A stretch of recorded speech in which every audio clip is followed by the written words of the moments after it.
So I guess you guys have been waiting patiently for a long time. Let me call on stage Sundar Pichai.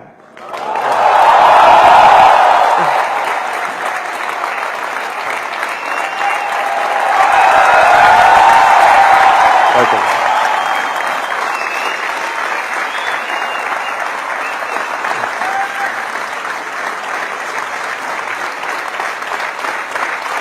Thank you.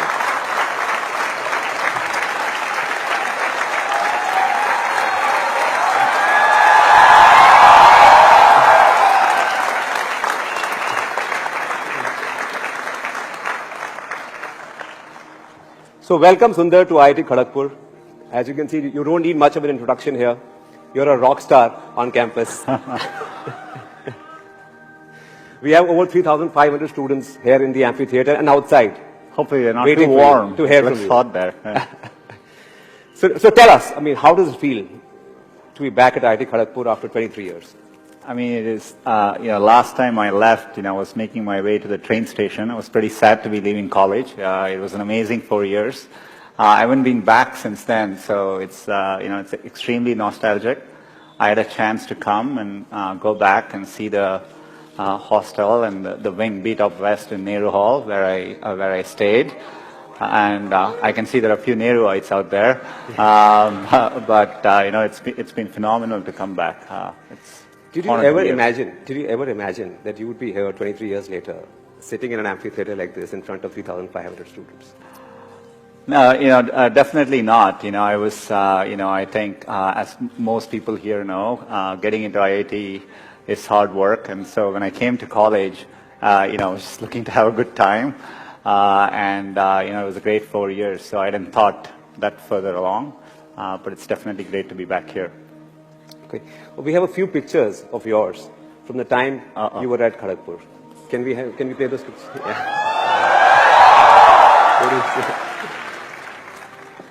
I guess that's my wingmates from Beat Up West. We literally didn't have cameras or phones back then, so it was a pretty. We have very, very few photos from them. So yeah.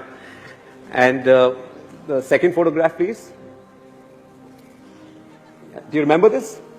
I'm not fully sure which is it. Harry's or Harry's? Yeah, there you go. It's a place where we all used to get together and eat, and so that's a picture from there. What was the mess food like at that time?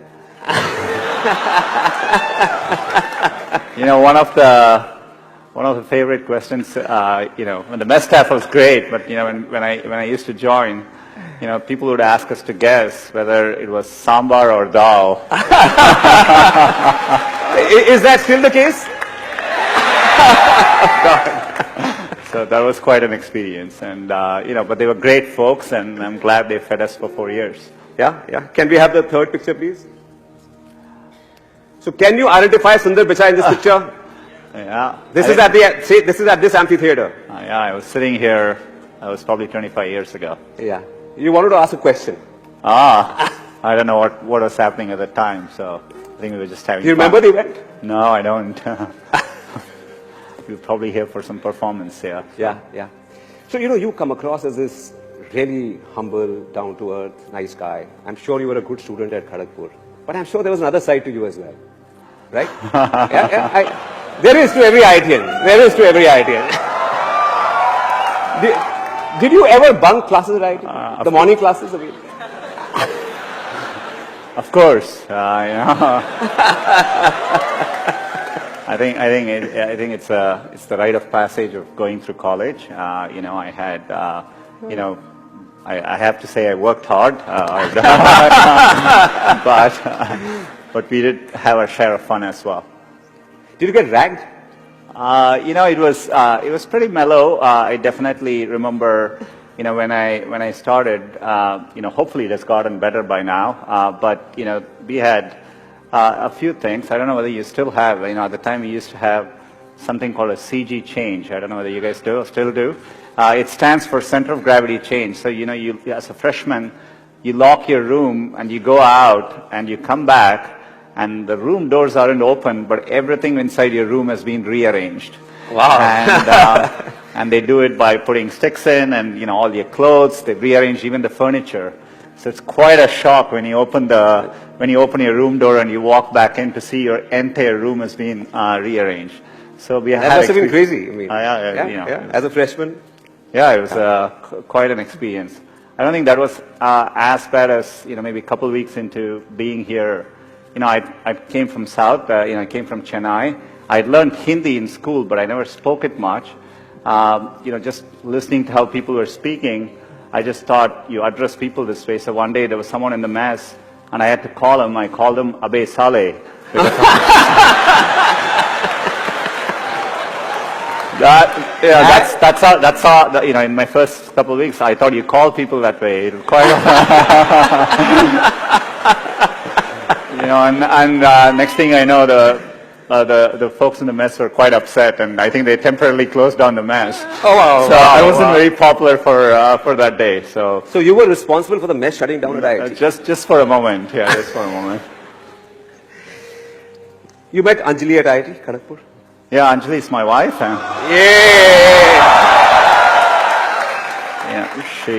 She was my classmate. She lived in. Do you still have? I hope you still have SNL. And it was the only girls' hostel then, and I hope there are a few more now. And it wasn't always easy if you had to go get someone at the girls' hostel, you had to walk in the front and request someone there to go call them, and so they would go in and loudly say, Anjali, Sundar is here for you. So it wasn't exactly a pleasant experience, but Does it still work like that, or you guys use technology? I guess it's moved on by now. Yeah. So, when we were on campus, there was no Google, and there was no internet. So how have things changed? You've come here after a long time. Do you see a difference between then and now? Of course, I come to India regularly, and the rate that Rajan spoke about it, the rate at which things are progressing, at least digitally, has been phenomenal, and you see it in every way. Of course, we didn't have phones there. I remember waiting for a long time to get the first rotary phone in our home, and it was a long wait to get that. Didn't have access to computers growing up. Saw the first computer here for a little bit. We had to book time at the computer center. Book time, carry floppy disks. And floppy disks, It's a very different world. So, clearly the progress has been phenomenal. Mobile is an amazing revolution for India. You have over 300 million smartphones. So you see the change, palpably, across everything I interact with. Though I have to say, walking into Nehru Hall, looking at my dorm, it still looks exactly the same as it did 25 years ago. So some things don't change, which is for the good, I guess. Right. As you know, we have so many students here, and we ask them to send their questions, and we've got about 1,200 of them. So we've chosen a few, for you to answer. So if we can move to the first student, Sheikh Muhammad Samir. Can we have your question, please? Yeah, over there, in that corner. Sheikh Muhammad Samir. You must have sit here, so you know how glad we all are about you. Every student is anxious about your replies, and professors are happy that a student of theirs is in such a position. I want to ask, every student aspires to be in a respectable position. So when did you feel that you reached a checkpoint? When did you feel, I'm going to change from an alumnus to a distinguished alumnus? I don't get to make that decision. I think it's a decision by the faculty here. I think I always approached it as I look to do something I really like doing. I'd always wanted to build products, and in my life, getting access to computing made a big difference. And so I've always wanted to work on computing, build computing products which could reach many users, and that's what I've been focused on. And so I think it's an end result of that. So. Okay, can we have another question from Chiranjeev Singh Rathore? Yeah, over there. Hi, sir. Sir, my question was, we are students, and you are very humble, but there must be some crazy things you've done when you were in campus. So any of those memories? What was the craziest thing you did at IIT Kharagpur? You mean crazier than calling somebody Abe Saleh in the gym? I think I had my share of all the experiences which all of you go through. Staying late in the nights and missing classes in the morning. But overall, we had a very, very good group of folks. Living in a campus like this, you come away from home far away for the first time. And my best memories are with my wingmates. You develop close friendships, and visiting this trip in Bangalore, I got to see a few of my old Kharagpur classmates. So good memories. Oh, wow. So shifting gears a bit, 10 years after you left IIT, you joined Google. It was 2004 or 5? 2004. Yeah. And 10 years later, you were running Google, the world's most innovative technology company, right? The Google products just grown you. Google Search, YouTube, Android, Maps. What is it that drives innovation at Google? I think we've always had an ambitious approach to it. We call it internally as 10x or moonshots. We try to work on things which, the criteria we think is we want to work on things which people will use every day. Mm-hmm. It will apply to billions of people, and it solves a real problem for them. So that's the bar. So anything we try to do, we think of it that way, and so we aim high. We try to use deep computer science to anything we approach, so that we can have a differentiated approach to solving it. And you want to aim high enough that you fail, a few times. I think that's the natural part of the process. In fact, Larry used to say, if you work on really difficult things, you're better off because you have no competition. Others aren't working on that difficult a problem. And even if you fail, you end up doing something great in the process. And so I think that's the philosophy which has guided us all through these years. So you don't touch anything which is not relevant for at least 1 billion users. We think, if the product is successful, that everyone should be able to use it. It applies to everyone.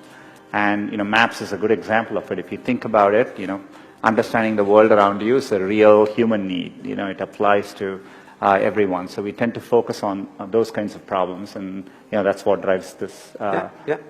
You've been talking lately a lot about machine learning and AI. AI was talked about even 25 years ago when I was at IIT and when you were at IIT. What has changed in the last 2 or 3 years?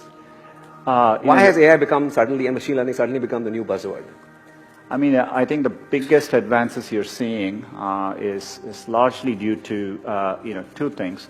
The techniques which we use in deep learning, deep neural networks, have been around for many years. But early on, they weren't that effective because you just didn't have the computational power to run these algorithms. Just for the past many years, the computational power has dramatically increased. So when you run deep learning on the latest computation, and with access to better data, you get dramatic breakthroughs. So for example, we recently launched Google Translate, and this is machine translation, and using our deep learning systems, the translation quality improvements just in the last year is bigger than what we've seen in the past 10 years cumulatively. Wow. Wow. So it tells us that the ability for computers to do these kinds of tasks, be it image recognition, speech recognition, voice recognition, it's really hitting a tipping point. So I think we are definitely in a point of inflection, and we are investing a lot as a company here. And I can't wait to get these benefits to as many users as possible. I think it'll really drive the next wave of computing. Excellent. You were in Bangalore. You met startups in Bangalore. And I heard you say that there's nothing really missing as far as startups in India go. They're as good as startups elsewhere in the world. But there's one thing which sort of, we also invest in startups, and we face this problem as well ourselves as a company, that the Indian market is not large enough to invest a lot in technology. So, so how do you, in a situation like this, compete with MNCs which have large investments in technology? No, I think it's a good question. I think part of the problem is in India, the potential is there and the market is developing. I think it'll take a few more years for it to fully realize the potential. For all its potential, we get excited about smartphones, but we are talking a number of 300 million in a country of 1.3 billion people. Yeah. And not all of them have good connectivity as well. So I think the digital market is still developing. And so that's the problem you run into. And so as companies getting built here, it's difficult to scale across India and reach that full potential, which gives you the resources to go compete internationally. But I think it's just a moment in time. Hopefully Indian companies are more thoughtful about, when they build stuff, also targeting similar areas like Vietnam and Indonesia and Thailand. I think those markets are developed, and and the same products would work in those markets as well. So I think they need to set their sights a bit bigger. But it's a good question. But I think the trend lines are strongly in the favor. I think every year I can see the rate at which things are changing. So in about 3 to 4 years, I'm pretty convinced, at least in a 5 to 10 year time frame, that there will be big global, software companies coming out of India, and we will be very used to it. So when these guys graduate and when they want to build the next Google, they should build for the international market as well, and not just for the Indian market? Yeah, I would aim big, and I definitely think you can build from India, and we see that at Google. Increasingly, there are things which we think about building for the Indian market, but which we think will apply globally. Yeah. So we are here sitting at IIT Kharagpur, and technology, as we know, is disrupting everything. It's disrupting education as well, right? Elementary education, even higher education. Today, you can get access to the best courses offered by the best universities in the world online, right? Mm-hmm. You can get access to courses from Stanford, MIT, everywhere on your desktop, right? So in a situation, and there are 5,000 engineering colleges in India and many other institutions. So what is sitting where you are, what would you recommend to them? How should they be looking at education? How should they be thinking about education going forward? I think, it's one of the great things about India is this tremendous interest in education. People talk about it all the time. Most parents aspire for this for their children. And so I think it's a great foundation we have as a country. I think education needs to evolve and change, just like with everything else. In my experience growing up here, I think there's a lot of emphasis on, spending time on the books and, learning things academically. Yeah. I think, working the real world, I would say, it is important to be well-rounded. It's important to, try different things, take some risks. I would encourage people to, follow their passions a little bit more. I think one of the, for all the great things about the Indian educational system, I think there's a lot of pressure to follow set lanes throughout your career. You're in high school, you're thinking about college. I get very surprised people come to IITs and immediately they are thinking about IIMs and so on. I think it's important to get real world experience. And if you take the US, for example, at a place like Stanford, most students don't choose their majors till they're final year. So people explore different things and find what they're really passionate about. So I think those are all, good things to aspire to. I think, I would like to see people value creativity, value experience of doing things, taking risks. And, academics is important, but it is not as important as it's also made out to be. So you would want people and institutes to focus a lot more on experiential learning, project work, internships, stuff like that, to get real life experience. Yeah, I think that matters a lot. I think people should be encouraged to take risks a little bit more and try different things till they find what they like doing. Yeah, and things have changed. It's okay to fail even in India now. Oh, I absolutely think. Look, it's remarkable to be at IIT. There are many, many great people who don't make it in, and you will see this later in life. People do well from all walks of life. I think it's important to remember, getting into an elite institution doesn't guarantee success. It matters a lot, but it doesn't guarantee success. And I think it's important to keep that perspective in life. And life's a long road, and so you want to take it at the right pace and enjoy what you're doing. I just I interviewed a guy recently for our company, and he was all of 26, 27 years old, and he had done a startup after graduating, and he was very excited and he wanted to do new things. So I asked him, what happened? Why did you give up on the startup? You've already done 1 or 2 things and you want to try a 3rd thing. He said, I saw these friends of mine who graduated with me. They're doing such exciting stuff overseas and in India, that I went through a quarter life crisis.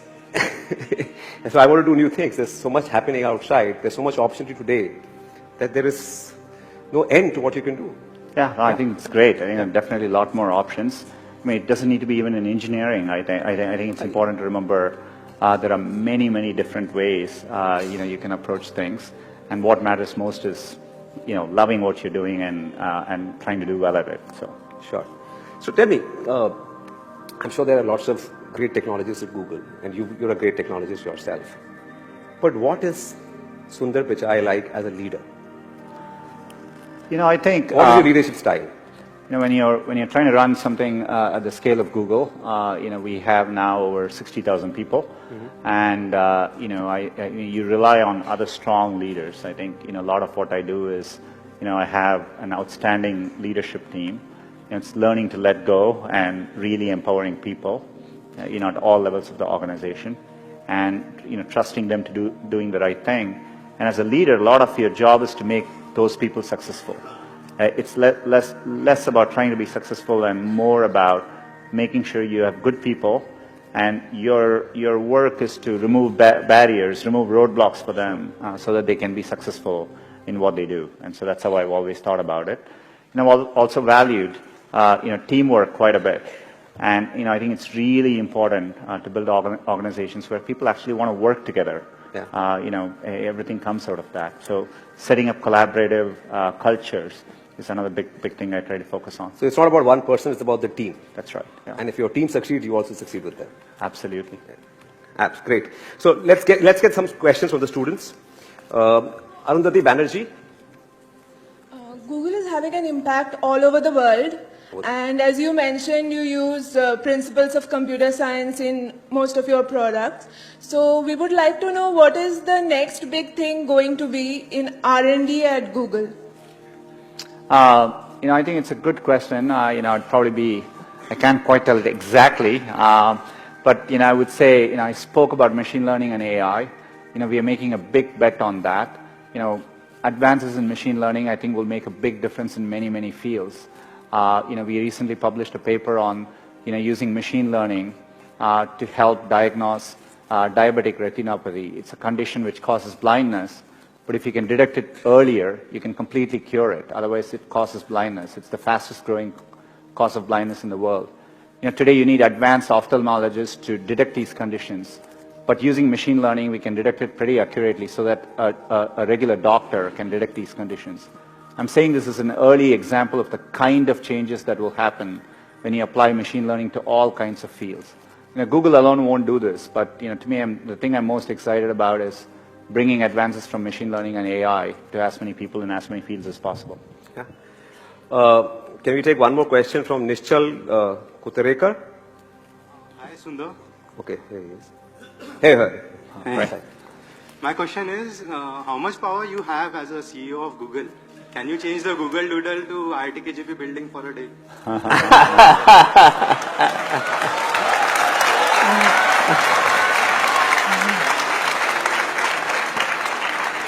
I'm going to send a message to the team.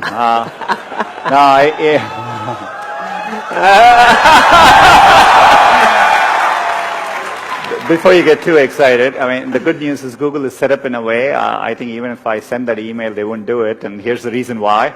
I think we have, we build an organization with strong ideals and values on when we show doodles, for what occasions, and it's less about what I want to happen as much as, we have a set of rules to go by. But KGP definitely deserves celebration, and, look forward to doing it in the most thoughtful way possible. No, we are a client of Google. Can you put us on the homepage of Google? There you go. That's why we are thoughtful about these things. Great. So, okay. Can we go to Sankalp, please?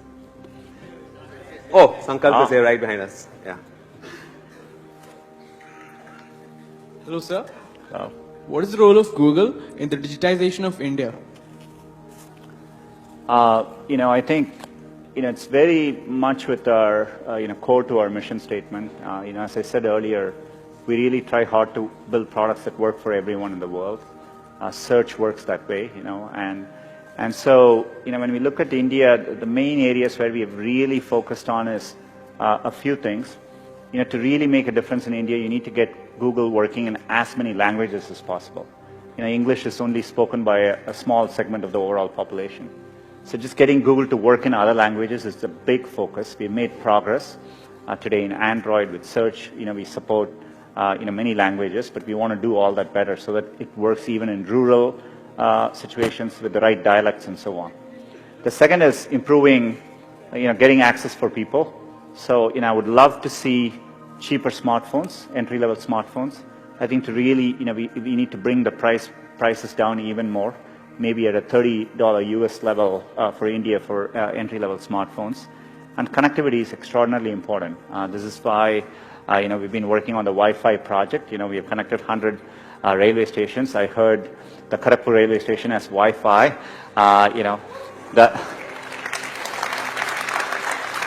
Though my memories of Kharagpur railway station, you asked about ragging, I was made to carry luggages for incoming seniors. It's a long platform. But, we are focused on bringing connectivity too, and we do programs like, Internet Sati, where we are training rural Indian women, on using the internet. Still, there's a massive gender gap between women and men in terms of using the internet, especially in rural areas. So we are targeting a lot of these programs. Yesterday I talked a lot about bringing small, medium businesses, the local merchants online, which will make a big difference as well. So are you working very closely with the government also on the Startup India initiative? One of the exciting things I found about India is you can actually do very effective public-private partnerships. Yeah. That model doesn't always exist in every country we work with. But I think, we are big supporters of the Digital India program, and we've done very successful partnerships. The Railways project, this is in partnership between Google and RailTel, and that's why we've been able to bring Wi-Fi access to many, many places. And, we're always looking to partner. If you look at Aadhaar and UPI and how, we partner with the NPCI, and, we are working on digitizing payments. And so we tend to form these public-private partnerships, and I think they work very well. Yeah, great. So, when do you think India will catch up with China on the digital front? Forget about everything else. I think the goal should be a bit different. I think I'm absolutely, with full certainty convinced that India will be a global player in the digital economy, and it will be competitive with any country in the world. So I've always felt that, and I think you have all the foundations. When I've said this before, when I interact with startups in India, I find them world-class in terms of how they approach things, the entrepreneurs I run into, how they build products, and so I'm absolutely confident of it. I think there's a timing issue, but I think, we are growing well as a country. I think we need to stay at it, continue doing all these things, and it will take a few more years, and we'll get there. Right. So, for a lot of the students here, you are their role model. They idolize you, right? A lot of them would give a lot to be in your shoes. So, I'm sure growing up, you had to work hard in school, you prepared for IIT, then you got into IIT, you spent 4 years here, you went overseas. A lot of people in IIT dream of going overseas for an education. So what are some of the tips that you would like to share with students out here? Oh. I think I kind of answered it earlier. I would really encourage people to, I think there's a lot of pressure in today's system. I get surprised people start preparing for IIT in their 8th grades, and that's a bit shocking to me.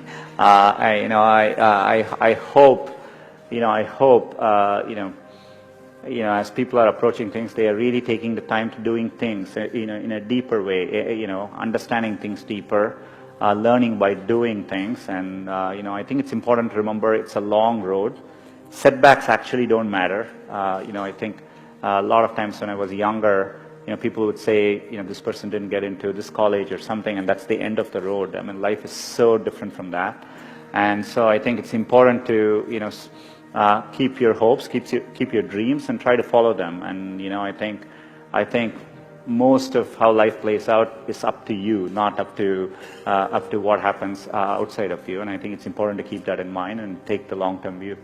So you can get a lot of C's at IIT and still make it big in life? You can get a lot of C grades at IIT and still make it big? I don't know what the grading system now is like, but I think you have to ask Professor PPC on that.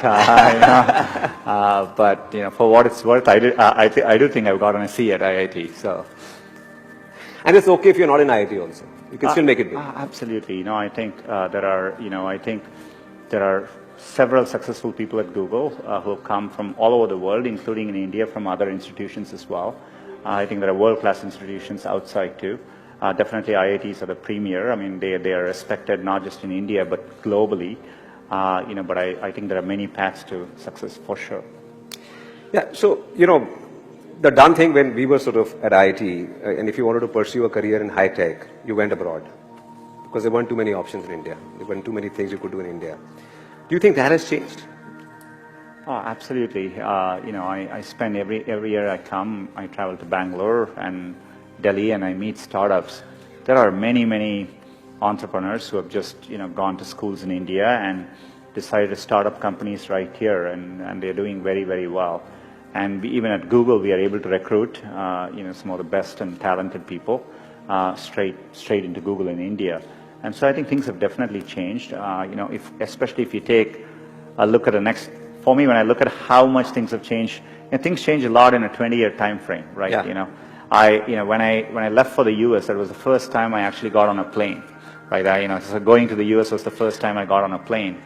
This week I met with the CEO of Indigo, and he was saying, roughly 100 million people fly in India every year, and you look at how the market has changed, and so things changed remarkably in 20 years. So if you keep that perspective in mind, I think India is a great place to be looking ahead at the next 20 years. Yeah, I mean, for the first time, I'm seeing actually two-way flow in terms of traffic. There are people coming back and there are people going overseas as well. Yeah. Great. I think we'll take a few questions now. Can we go to Abhigna Revuru? Yeah, on that side.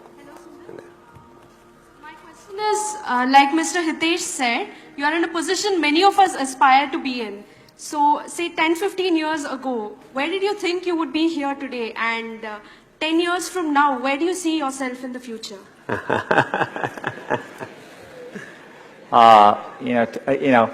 10-year shifts are really big. Just so you understand, in the 80s, mid-80s, the personal computers came into being. 10 years later, the internet came into play. 10 years later, smartphones came into play. So in 10 years, things shift around so much. I'm not sure what I'll be doing in 10 years, but the thing which still keeps me going is the desire to build products which will be used by billions of users and makes a difference for them. Hopefully, I still have a chance to do that 10 years from now. Yeah, great. Naman Gupta, can we take a question from Naman Gupta, please? Hi, Sundar. What's your advice for a student of mathematics like me who is not studying core computer science? How can I get a job at Google? How can we work at the dream company Google? So how many people here want to work for Google? Yeah. Wow. Maybe we should open a campus in Kharagpur. The good news I would have for you is, mathematics is foundational. Earlier I talked about machine learning. If you look at what machine learning is, a lot of it is just, most of the, to do real improvements in machine learning algorithms, it's all mathematics. In fact, I think it's easier to train a good mathematician, train them on the computer science needed to become a machine learning expert than the other way about. So, I actually think you're on a good path, so keep doing it. Thank you. Okay, I have a question from Shaurya Kumar, who could not be here today. Yeah. Can you tell us what you remember from your job interview at Google way back in 2004? I interviewed at Google on April 1st, 2004, which is April Fool's Day. And Google had just announced Gmail, and it was invite only, and so but people weren't exactly sure whether it was an April Fool's joke. And so I remember doing my interviews during the day, and people kept asking me, "What do you think of Gmail?" But I hadn't had a chance to use it. I thought they were, it was an April Fool's joke. So my first 3 interviews, I couldn't answer it well because I didn't use the product. It was only in the 4th interview when someone asked me, "Have you seen Gmail?" I said no, and so he actually showed it to me. And then the 5th interviewer asked, "What do you think of Gmail?" And I was able to start answering it then. So the final 4 interviews, I actually told them about what I think of Gmail and how to improve Gmail. And that's my interview experience like.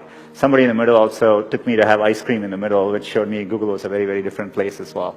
So that was how my interview process went. But is it true that everyone at that time was interviewed by Larry Page as well? I was one of the first people, I think, I joined Google when we were over 1,000 people. And Larry just at that point was the first time he had stopped interviewing people. So I still joke around that I got into Google because Larry didn't interview me. So. Great. Can we have a question from Beena Kumari? Hi Sundar, my Yeah. question for you is, having a major in metallurgical engineering, how did you end up or follow your passion for computer science? It's a part which I was telling, it's a long road. I always enjoyed programming. I still remember learning Fortran, for those of you who know that language, at KGP here. And I always enjoyed programming, so I did that on the side, and that became something which I pursued, because I really enjoyed doing it. Can we have a question from Ashish Dhiman, please? Ashish Dhiman? Okay, there at the back. Hello, sir. My question to you is, during your stay in KGP or Stanford, did you ever get that feeling of future insecurity? Like, will I be able to make it? Will I be able to stand out and make a place of my own? Basically, will I get a job? What did you do to cope up then? Look, when you work with really good people, what you just described is it's a natural feeling to have. There are definitely at times, I've worked with amazing people at Google. I've been in a room where I felt, look, these people are better than me at what they're doing. And, in fact, at Google, we talk about this for many, many new people. Sometimes they come into Google and we have a phrase for this. We call this the imposter syndrome. People commonly say, well, I don't belong here because, people around me seem very, very good. And I think any elite institution, I'm sure it's true at IIT here, you're always surrounded by very good people. And I think there are moments when you feel what you just described. Yeah. I think it's natural. If anything, I would say you almost always want to feel that all through your life, because that means you're working with people who are very, very good. And, and that's really important. So you always, if you feel very comfortable in what you're doing, I don't think you're pushing yourself enough. And so I think you always want to strive to be in environments where you feel the people around you are a little bit better than you are. Thanks.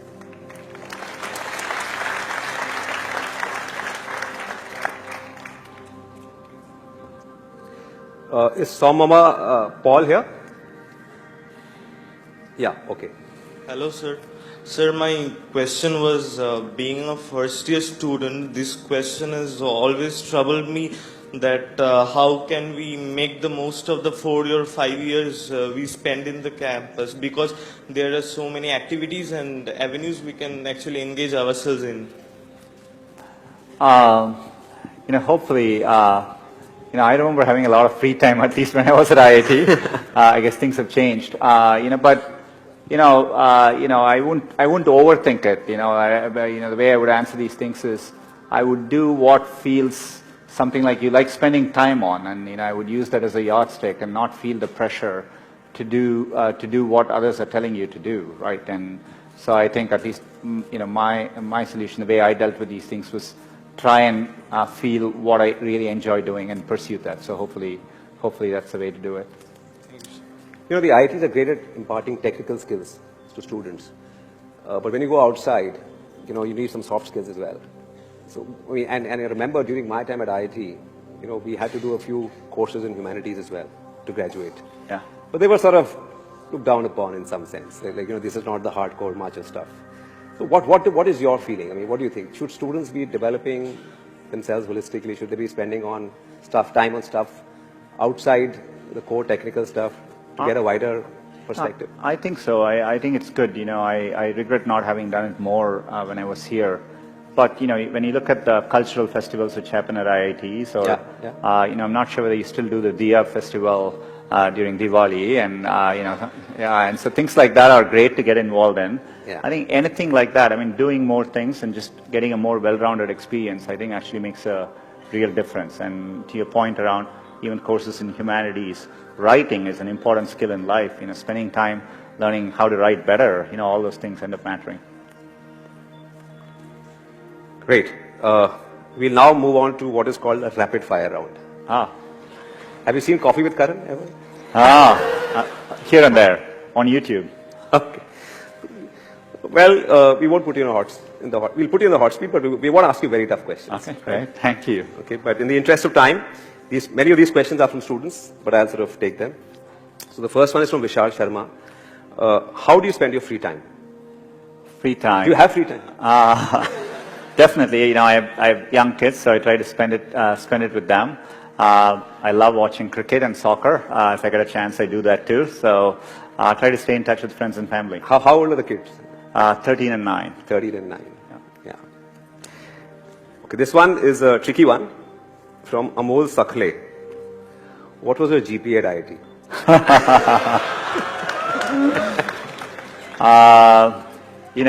I would say, too embarrassed to admit it after my first year, but really good the next 3 years to make up for it. So that's how I would say. So there's hope. Year 1 students, if your GPA is low, there's still hope. Okay, this one is from Surajit Mura Singh. Who was your idol during your BTech days? Many. I would say many people. I admired people from all walks of life. This week I met Mr. Narayana Murthy. Had a chance to have breakfast with them. Admired people like that who put India really on the map globally. I loved watching cricket. Loved watching Tendulkar play. Tendulkar started playing when I joined IIT, so things like that. The next one is from me. Okay, the next one is from me. Who's your favorite Bollywood actress? Wow.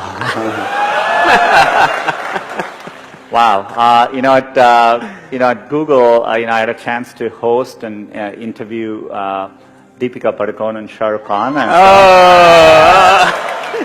so maybe Deepika Padukone. I used to enjoy watching Prakash Padukone play badminton as well. So combination of the two. And who was your favorite actress when you were growing up? Favorite actors? Actress growing up. There were many. Do you have a poster in your room? I don't want to comment on posters and what happens in college dorm stays there, right? So. Great. Okay, this one is from Ankit Kumar. Who was your favorite professor at IIT Kharagpur?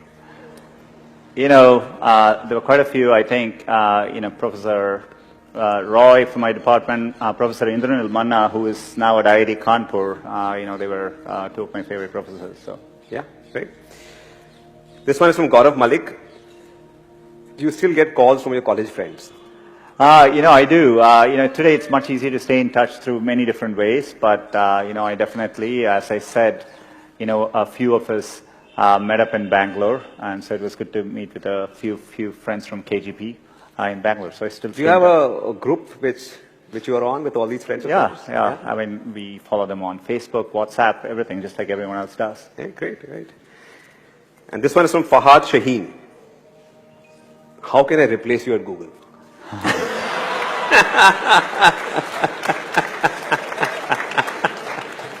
I would tell him, be careful what you wish for. But happy to discuss this with him over a cup of chai. So. Right. And of course, you've been. I heard you say that Gavaskar was your favorite cricketer when you were growing up, and you used to listen to the commentary on radio. India versus West Indies. Yeah. Gavaskar used to score hundreds in the Windies against those fast bowlers. And of course, you mentioned Tendulkar as well, right? But who's your favorite cricketer today? Do you follow cricket? I follow cricket, and I don't get as much time as I used to, but they keep making the game shorter and shorter. So it gets easier to follow. I definitely follow cricket. Like with everyone here, I think watching Kohli through the last year has been incredible. So, I didn't think somebody could have an average above 50 in all forms of the game, Test cricket, one days and T20. So it's been phenomenal to see. And were you a cricketer yourself? Did you play while you were at... And not very good. I couldn't even make it to the KGP team, so sorry. Okay, great. I think Sundar, it's been awesome talking to you. Thank you for taking the time out to be here with all these students. I'm sure they'll go back a lot more inspired. Right? One last request. Can we have a selfie with everyone? Oh, absolutely. Well, thank you so much for taking the time and waiting here, and it's been a great day. Thank you. Okay. Okay. Is it okay? All right. I'll just click a few.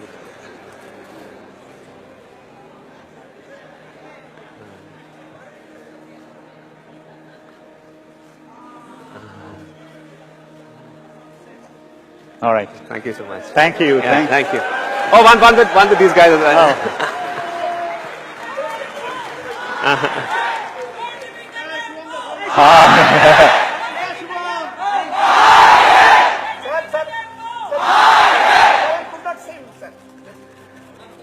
All right. Thank you, guys. Thank you Thank so you